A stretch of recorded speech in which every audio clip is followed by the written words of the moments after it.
Arcane Season 2, Part 3. The final part came out, and frankly, I thought it was disastrous. Out of the 3 episodes, one is 90% of a glorified what-if alternate universe. We get a little bit of backstory for Jace. Heimerdinger dies and no one seems to even give a shit. And then the next 2 episodes, we make sure that we have time for shipping and make-out scenes, while simultaneously the entire season has felt rushed. At no point do we get any kind of explanation for how the Arcane works. So when they fix it at the end, we just had to go, oh, okay, well, I guess that's that then. And I tried to hold on hope until the very end, just because of the first season. But I feel pretty comfortable saying that this show got worse with every 3 episode drop this season. So maybe it's for the better that it's just over now and they can move on to their spin-offs and whatever else they were wanting to do. Because this entire thing was just a fucking mess. So let's just get into it. Episode 7, we get Echo in this parallel universe. He's dating Powder. She's sane. Vander's alive. Silco's alive.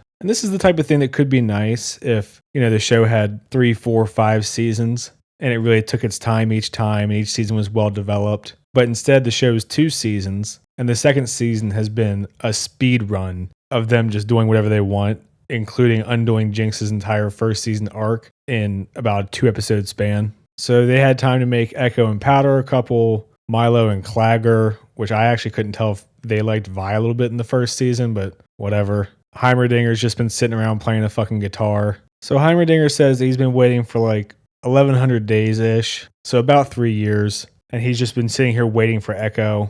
Don't know why there was a 3-year gap in their parallel universe time jump. Don't know why Heimerdinger is just chilling and playing a fucking guitar. He's been completely useless this season, and I actually thought he was really interesting last season. I like the idea of him being so old that he's a little bit insensitive to the pressure of time that humans feel and the sense of urgency they have to get things done, and maybe his way of thinking was outdated. And this one, he's a goofy spy jokester in the first arc, kind of doesn't even acknowledge the council getting blown up, even though he was friends with half of them, and then disappears for the second arc. And now he comes back to fuck around and be a plot sacrifice for Echo in this one episode. Great stuff. The stuff with Jace is mildly interesting because the last time that we saw him, he had a new knee brace or a leg brace, and he smashed in Sallow's head. And you're like, what the hell happened? And I thought this entire parallel universe thing and Jace's little flashback would be like 10 minutes. And it pretty much lasts the whole episode. And what we see from Jace is that the Arcane just kind of destroys and infects everything. And also he has plot armor. He falls down a cliff like face first. His leg is hurt, but he's good to go mainly. And in this inconsequential alternate timeline, Vi's dead. And this is the job that Echo gave him the tip on. And this all just kind of really means nothing to me. So we get a fucking song from Heimerdinger. Echo's collecting shards of one of the gemstones so he can go back. And you see where Jace is. These people all like weirdly distorted and colorful kind of robot things. This is supposed to be like the later stages of what the people in the cult of Victor would have turned into if they had all stuck around and Victor hadn't gotten shot in the chest. Kind of interesting, I guess. The animation's neat. Just doesn't really feel like a great use of time. Heimerdinger doesn't think Echo can make it back, and Echo has to inspire him. Kind of weird for his character again, whatever. We see Jace go through a montage of slowly going crazy, and now he looks pretty similar to what he looked like at the end a couple episodes ago when he hit Sallow in the head. We get more music and montages. Echo can go back in time 4 seconds because he messed with the acceleration rune. And we pretty much just keep going back and forth between Echo being happy here with Powder and Jace seeing this super colorful Arcane dimension or whatever the fuck he's in. And Jace explains that this is the beginning of the end for Piltover because of Hex Tech and using the Arcane. So Jace wants to go back and stop the use of Hex Tech and kind of the destruction of Piltover. Heimerdinger's like, oh, a flim flam thing popped out of place outside the teleport bubble for him and Echo. And he jumps out and dies. Echo doesn't say shit to anybody, and no one even seems to give a fuck that he's dead. Great send-off. So we get what I would call just kind of an emotionally manipulative send-off. I've seen a bunch of people online say this was their favorite episode. I'm assuming it's because of the shipping aspect, and people can talk about the themes and the parallels, and he got to say a proper goodbye to the good Powder and blah, blah, blah. I don't give a fuck. This episode was a complete waste of time. This shit should have been accomplished in 10 minutes. The pacing in this season is fucking bizarre to me. The fact that we rushed through things like Vi and Jinx reconciling in about one conversation in a hallway in 5 minutes, but then we spend 45 minutes in a fucking alternate universe that at the end of the episode is undone. Give me a fucking break. So you can tell this is probably my least favorite episode. On to episode 8. So to start off, we find out that Mel is magic. I still feel like the introduction of this other magical group kind of fucks up the entire world building. I don't know why they wouldn't have just killed her mom initially. Seems like they can just possess whoever they want halfway around the world. Why they wouldn't have possessed Mel just right fucking away. Why Mel can resist. None of that is clear to me. The only somewhat interesting thing out of all of this is that we find out that she's what protected them in episode 1. And I had heard people mention a golden shimmer. That's a nice little detail. But again, we don't get rules or logistics for any of this shit. So to me, it all just seems kind of like plot convenient magic. So the sorceress says that because the Arcane is growing in power, their magic is growing rapidly. So now Mel is super strong and people will be afraid of her since she's a mage. And she invites her to join the Black Rose. And it seems like Mel accepts and believes that her mom is just a power-hungry piece of shit. Pretty drastic flip there.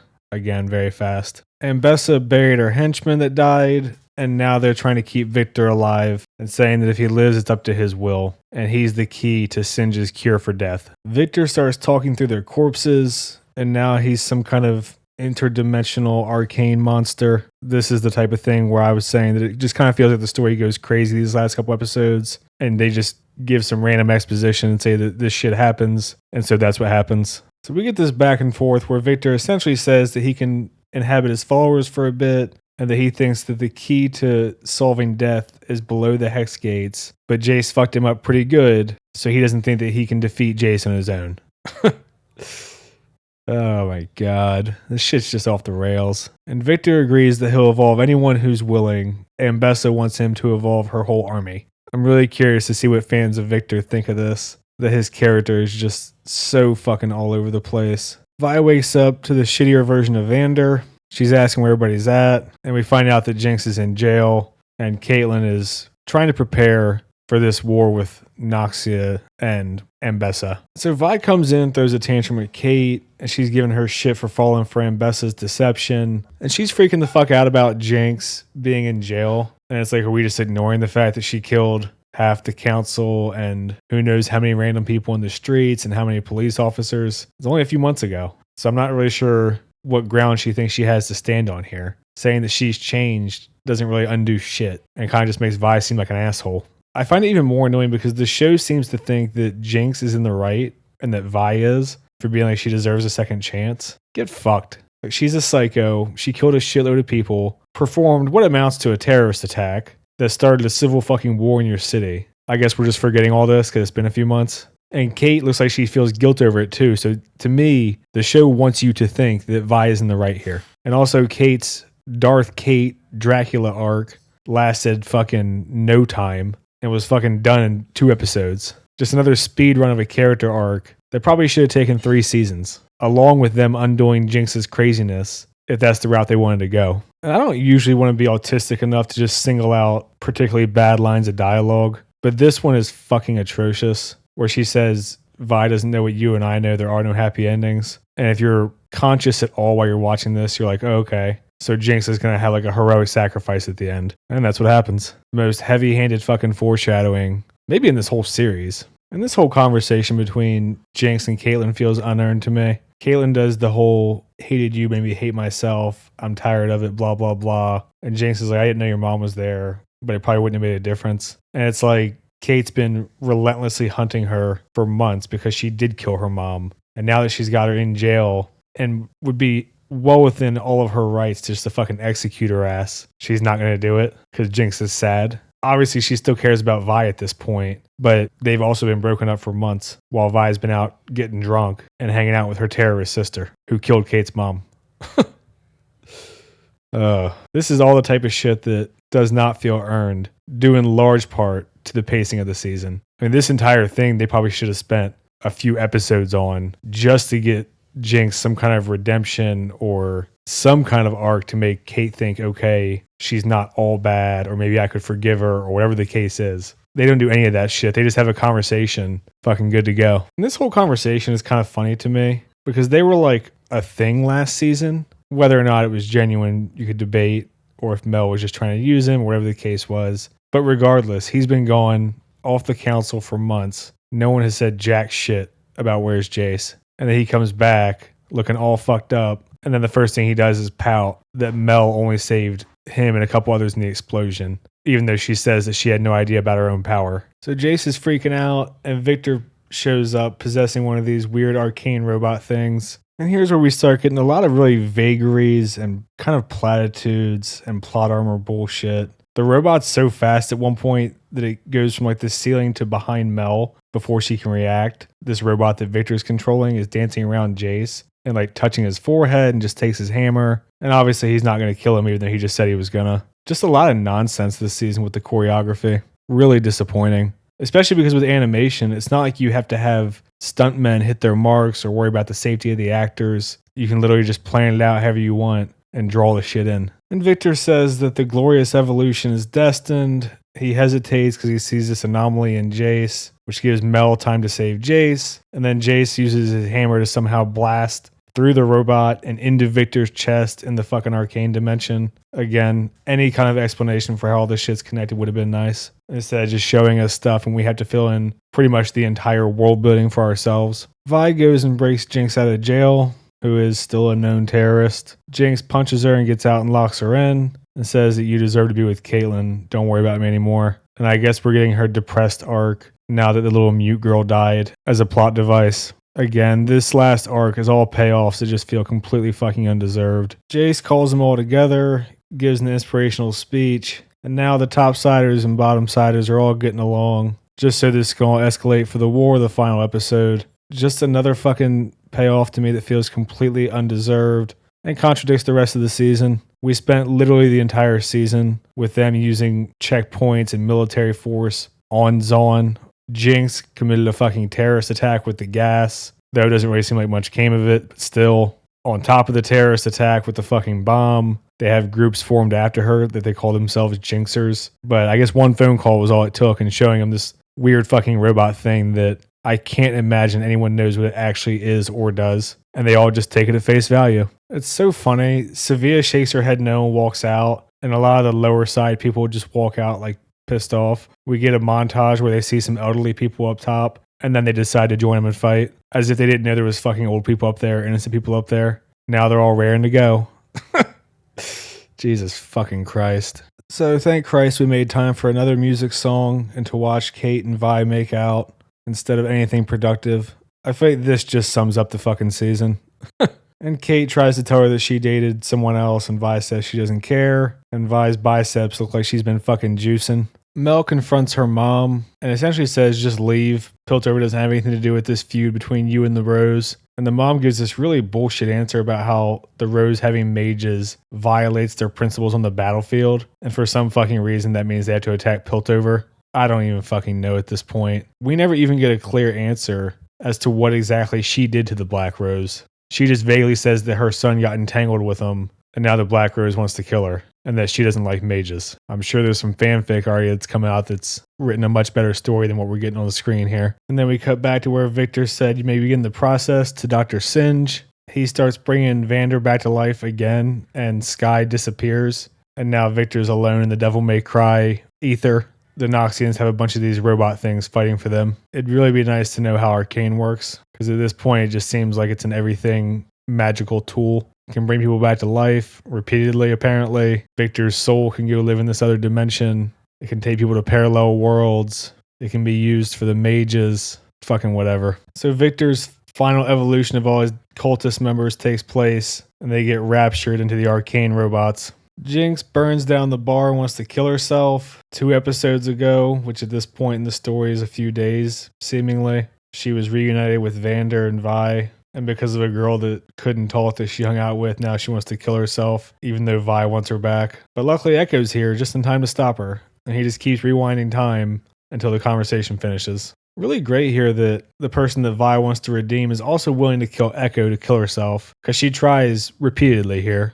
So we see a short little clip, and Jace says, I need you to buy me time to get to the Hex Gates and stop Victor. And that's the gist of their plan. And this is something that I just hate so much in general. They're on a bridge, the Enforcers all have guns, and the Noxians are using fucking spears. And you can see Ambessa's using gauntlets and whips and chains and shit. She does have these runes on her gauntlets to stop like the magical shots that Caitlyn shoots at her. Don't know why regular bullets wouldn't just kill her though, and how she could possibly just walk across the battlefield like this. It just fucking drives me crazy. And a lot of media does it. And I hate this fucking line too.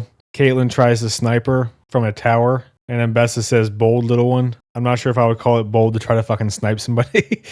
I mean, maybe that's just me. I feel like they just wanted something here they thought sounded cool and showed that she had respect for Caitlyn as a warrior or some shit. I don't know if this is supposed to be emotional or not when this dude dies, the we have Vander at home guy, but he was literally helping Vi all season, being supportive. Don't know shit about him, can barely remember his name. And he looks so much like Vander that when she wakes up from being unconscious, she sees Vander at first. And then he just gets killed off with 3 arrows and that's it. He can fuck right off. Great special unit squad they had here. That was supposed to be Caitlyn, this guy, the fish head, the lesbian chick, and Vi. And 2/5 of them die. One of them being a betrayer.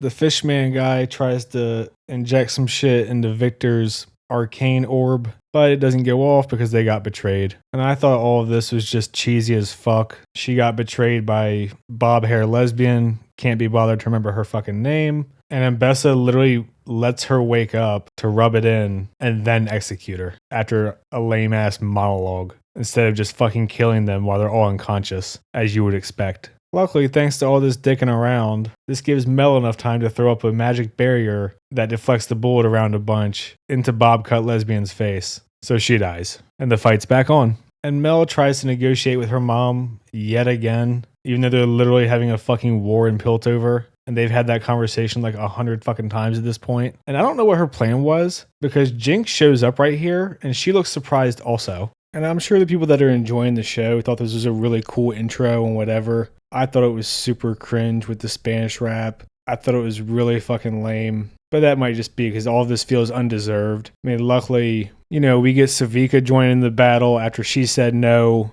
with her stupid ass arm that we don't know how she fixed because she killed Smeech. We don't know why she joined and why all the underground people that said no at first joined in. Jinx hasn't been a leader for them at any point, even if the show wants to insist that she was some kind of idealistic figure. We don't see her convince them. She just fucking shows up and they're all ready to roll. If they didn't show up, was Caitlyn and Mel's plan just to roll up with the 3 of them and like the 5 enforcers that we see? Because at this point, they clearly don't have a fucking army. It's just 20 cops that they drafted.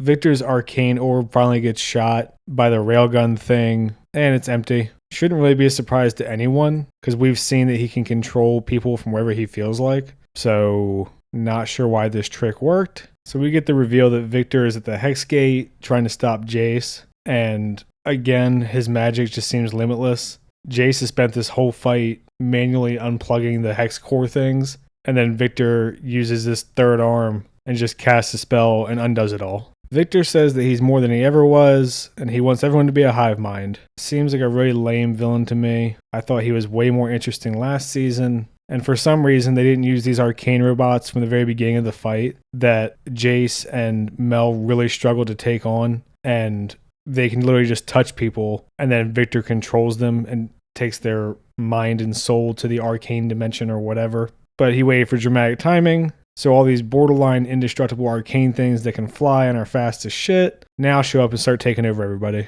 And Mel, who's suddenly badass now, and Kate fight Ambessa in a duel. No clue why it's a duel. They don't announce that it's a sacred duel for the power over the Noxians. They don't say it's some kind of ritual between mother and daughter. They just let it be 2-on-1, and all these people with shields around just stand and watch. One of them actually gets a spear thrown through his chest because Ambessa misses, and they just keep standing there. Her KD in this duel is 1-to-1, with her 1 kill being her own man. And this is where some really bad decisions continue to be made. We see this super mega pimped out Warwick jump from this building over here on the left all the way up to Jinx's blimp, and we're supposed to believe that Jinx and Vi are either fast enough or strong enough to fend him off. Just makes no fucking sense. And also, by introducing all these shimmer creatures and these weird magical arcane beings, kind of undermines Ambessa's entire argument about mages making the battlefield unfair, whatever nonsense bullshit reason she gave to begin with. And Vi, who has no superpowers, is able to outrun like 20 of these arcane bots so they can steal the shot from Constantine. Except in Constantine, it actually makes sense. Here, the arcane bots are faster than people and can literally fly, so this shouldn't matter at all. And also, if you wanted to see Vi and Echo interact this season, this is it. They nod at each other and she jumps on his little floating skateboard and then he drops her off. Remember when last season Vi ran into him and he was the leader of the